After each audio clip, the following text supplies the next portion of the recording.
Greetings. This is Paul the Poke from paulthepoke.com, and I have a little story. Compliments of Checkmate was unavailable for us to get together to do a Watchman, but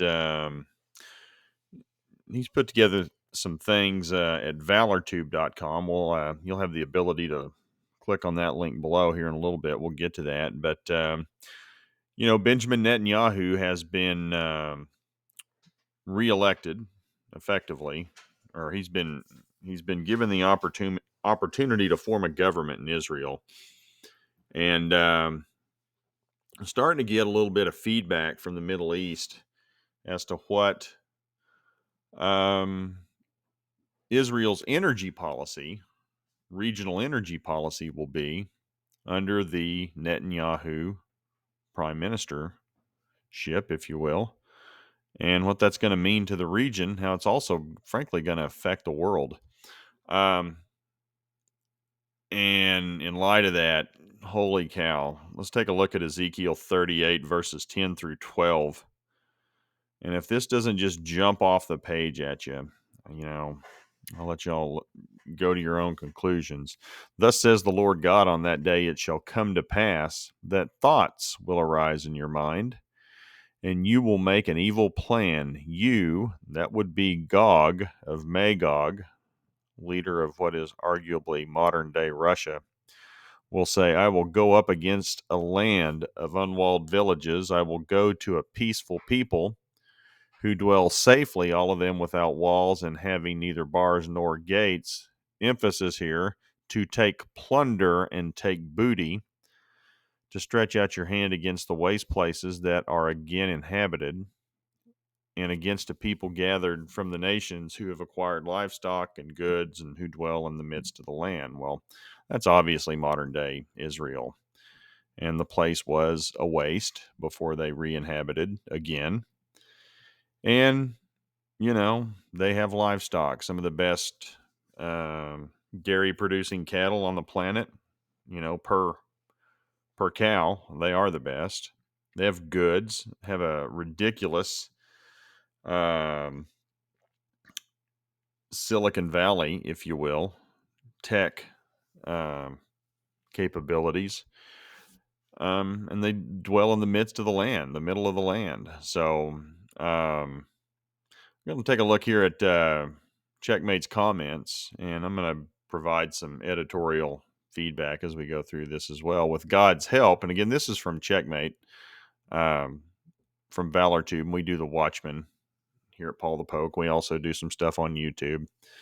Have a couple of different social media outlets where you can follow content. But this is from Checkmate. With God's help, Bibi can walk this tightrope, but now at least the formation of the government hurdle is past the president's office. So Bibi, Benjamin Netanyahu, has been tasked with forming a new government, is the idea in Israel. Many important strategic decisions will shake out of this. Regional allies, and this is crazy. Think about this. Crazy age we live in, that one can type that with respect to Israel, regional allies, Israel's neighbors to the south, want to see a muscular, assertive Israel that acts with dignity. And these would be the Abraham Accord partners. So, rumor has it that if another weak Lapid-like coalition government had come out of the elections, that the Saudis would have continued fence sitting. The same set of speculation to Checkmate holds that with a reliably strong leader like Netanyahu, the Saudis are disposed to negotiating a more durable peace with Israel. I mean, that's just nuts to think about. What's even more fascinating is that with partnership with Israel, the Arabs are prepared to go their own way on economic redundancy. So, I mean, in other words, the United States is kind of backing out of the region. Arabs are like, okay, fine, we'll go our own way. We will be in partner with a strong Israel, and we will take our chances. Um, And so here's what that means. We're going to go to a map, but Checkmate's observations are just so spot on here. Much of the world's energy must cross through three maritime choke points: the Strait of Hormuz, the Strait of Bab al Mandab, and the Suez Canal. We're going to go to a map and take a look at all of these. Now, the Suez Canal is up here in the northwest of the map. Follow my cursor. Right here, Red Sea empties. It connects the Red Sea and the Mediterranean Sea. Down here, where the red cursor is the Bab al Mandab Strait, and then we have the Straits of Hormuz right over here, off the coast, north of Dubai, and then of course up here, the north, we have Iran. Now, obviously, Iran has its fingers in two of the three checkpoints, and they have proxies. Of course, now they have actual Iranian military and navy in the Straits of Hormuz. And then down here, you have pirates off the Horn of Africa. And then you have Iranian proxies down here in Yemen. So, again, most of the oil, most of the energy of the planet goes through one of these three places. And, up here in the Suez Canal, you have Muslim Brotherhood. I believe is the issue. So kind of keep that in mind. As we go through this, in the cases of Hormuz and Bab al Mandeb, there are Iranian direct or proxy military hazards to free navigation. That's what we talked about previously. And in Egypt, custodian of the Suez Canal, there's a stirring of the Muslim Brotherhood within the country. So you can see the point is how the free flow of energy, Iran has their finger in it, in 2/3 of it, affecting the free flow of energy, oil, natural gas, etc. Now, among Western-oriented Arab elite, there is growing doubt over attenuated strength of the U.S. Navy and its enduring strategy to keep maritime sea lanes and choke points open. So, the United States is kind of withdrawn from the region, and their presence is diminishing. And the people in the region are like, I don't know that we can trust these people anymore. So the Arabs are willing to turn to a strong Israel, to partner with a strong Israel, both economically and military standpoints. And, you think about that. We'll go back to the map. So you effectively, is what Israel's looking at. Israel and Egypt have a peace deal, and Jordan has a peace deal. And then you have the Sudan is also part of the Abraham Accords. So is the United Arab Emirates. And we are going to talk about those folks. Saudi Arabia, not yet. But, that may be changing. We're going to get into that. The remedy, since the bribing, it's what Checkmate calls the Biden administration, came into office, has been to work bilaterally with a strong Israel. But they've had a downright corrupt specimen of government in Jerusalem under Lapid. And there was not much upon which to predicate a reliable diplomatic economic partnership. So the Arabs didn't trust Lapid. It's effectively what's happening.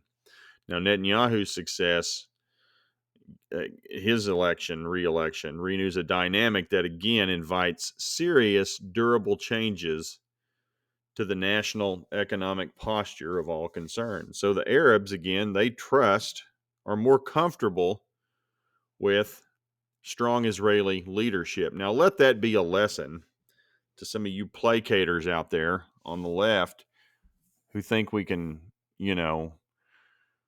get along and achieve peace through weakness. It's not the way of the world. And I mean, look at this in the Middle East. You have Arabs who would much rather partner with strong leadership in Benjamin Netanyahu. And say what you want. I'm not here to promote Trump, but Trump showed some strong leadership in forming and getting these peoples together for the Abraham Accords. And it was successful. It was a different tact. It was something different that had never been tried before. He stuck his neck out there, took a chance, and look what happened. And the region's inviting that kind of leadership. The credible rumor of what is ahead went on that Saudi Arabia would be more inclined to negotiate a permanent peace with attendant economic measures. I mean, that would mean they would be willing to go into the Abraham Accords. And if you listen to Netanyahu as he was campaigning, that's one of his goals. He wants the Saudis to become part of the Abraham Accords. So both sides are willing, and I won't be surprised, if we see that happen um, with Prime Minister Netanyahu and MBS getting together to Saudi Arabia be a part of the Abraham Accords. Won't be surprised at all. Now, what's fascinating that would come with this includes major capital investments in partnership with the UAE to build pipeline infrastructure from the Persian Gulf to the Israeli coast for onward export. Let's go to our map from the UAE to Israel. And we're talking about from right here. Here's the United Arab Emirates and having pipeline to go to Israel for distribution of energy from the Mediterranean. Now, I guess this was the case back in the 70s. What was it? The Trans-Arabian Pipeline. That thing's still lying dormant. They could use that, fix that up. Now, that was granted, that was coming effectively around Bahrain and north of Qatar. Bahrain across the Arabian Peninsula to what would be Lebanon. Now, they could, spin a little spike off of that and bring that into Israel. And I want to say that that effectively ran across this area. But you would get that cleaned up, or who knows, they may build a new one. But I mean, you think about that. If they, they want to build a pipeline from the UAE to Israel across Saudi Arabia, and then when you do that, you bypass the Straits of Hormuz, you bypass the strait down in here that connects the Indian Ocean and the Red Sea, and you bypass the Suez Canal, and that takes a little leverage away from the Iranians. For one, that's a big deal. A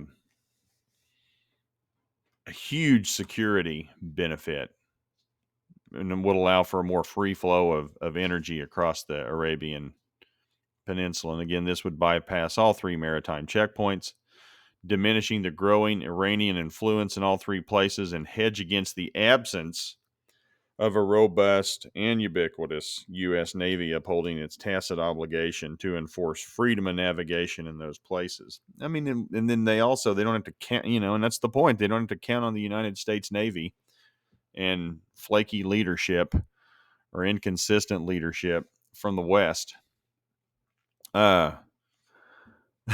Which begs the question: is this a panacea? No, it presents a whole new set of problems.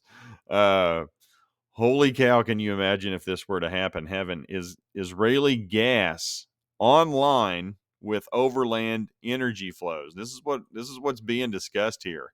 So you'd have energy from Saudi Arabia, Bahrain, Qatar, the UAE being delivered to market, bypassing these choke points, so it allow for quicker, faster distribution of energy and access of energy from Israel to Europe.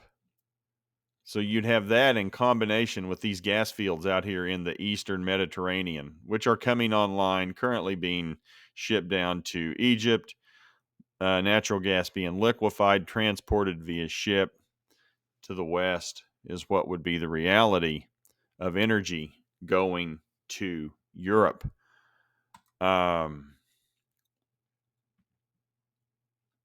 Think about that. You're now talking a supranational energy output to Europe that rivals Russia, and that's where Ezekiel 38 comes into play. Russia right now pretty much has a monopoly and control, has Europe over a barrel when it comes to energy. And Russia and Iran have become more symbiotic than ever, especially since the Ukrainian misadventure. And he's willing to talk about that at a later time. But in the meantime, keep an eye on Israeli government formation is the mission of the day. You can read this article, timesofisrael.com. Czekmate provided this. But I want to kind of close out and focus on Ezekiel 38:13. And if this doesn't bring this into light, it's just crazy. Sheba and Dedan, those are the ancient names for what is modern day Saudi Arabia. And the merchants of Tarshish. Merchants, these are people who deal in commodities. Well, what do we have going on here? We have a commodity trade. And I would argue, I'm of the opinion, ancient Tarshish is loosely, it talks about some of the islands off the coast of Spain, possibly, the tin export up into the United Kingdom and the British Isles. But we're talking loosely, what is modern day Europe? Some people think it's possibly Italy. At any rate, these are the people who are in need of energy. And just look at the phrasing of the verse. The merchants of Tarshish, the traders of Tarshish, and all their young lions, have you come to take plunder? Have you gathered your army? And they're talking to Gog, which would be Russia and Turkey, Iran, Libya, and arguably Sudan, Ethiopia, etc., from the south. Have you come to take plunder? Have you gathered your army to take booty, to carry away silver and gold, to take away livestock and goods, to take great plunder? Well, what greater plunder would there be for Russia and friends to take? What would threaten the Russian monopoly and control of the flow of energy to Western Europe? Nothing's rivaling that right now except for a little bit of gas starting to come online out of Israel. But Israel gets together with the Saudis as part of the Abraham Accords, and you get a pipeline going from the UAE across the Arabian Peninsula directly to Israel. You bypass all the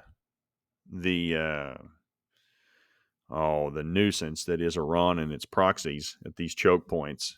Again, Straits of Hormuz, down here in the south, Gulf of Aden, Red Sea, and the Suez Canal with the Muslim Brotherhood. You bypass all that. It's cheaper, it's faster, allows for distribution. Then you get hooked up into a network of pipelines and ships that carry energy to Western Europe. And all of a sudden, guess what? Western Europe doesn't have an energy problem. Now, granted, that's a few years away, but with some of the infrastructure that's in place, especially in Saudi Arabia, especially with the old Trans-Arabian pipeline that went to Lebanon, you click a spur off of that somewhere in Syria, put it in Tel Aviv, you got some real changes coming to energy, and then you have something that rivals Russia's energy to Western Europe. And then again, then you have a real reason, if you're Russia, to invade Israel from the north, just like Ezekiel says. Now, all these pieces are falling into place. We're going to keep you up to date on it. Please share this with others. Czekmate has great content. Great content. The guy he knows what he's doing. He is a foreign policy trained diplomat.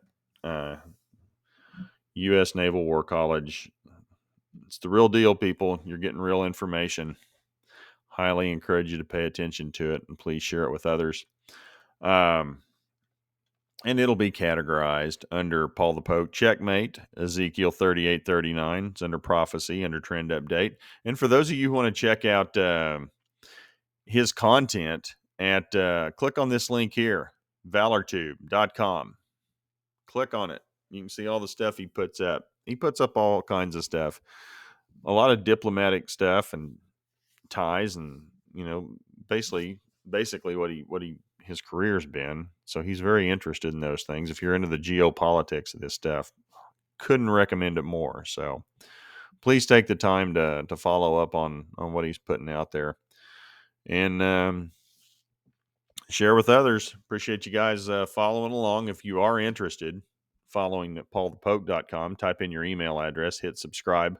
More than happy to send you something every time we put out a new post.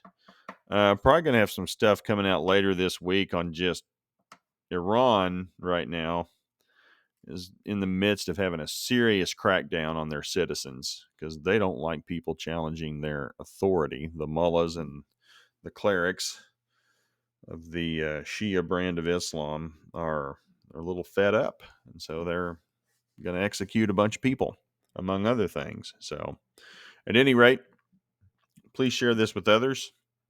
We'll be in contact. Appreciate y'all following. Take care. Bye.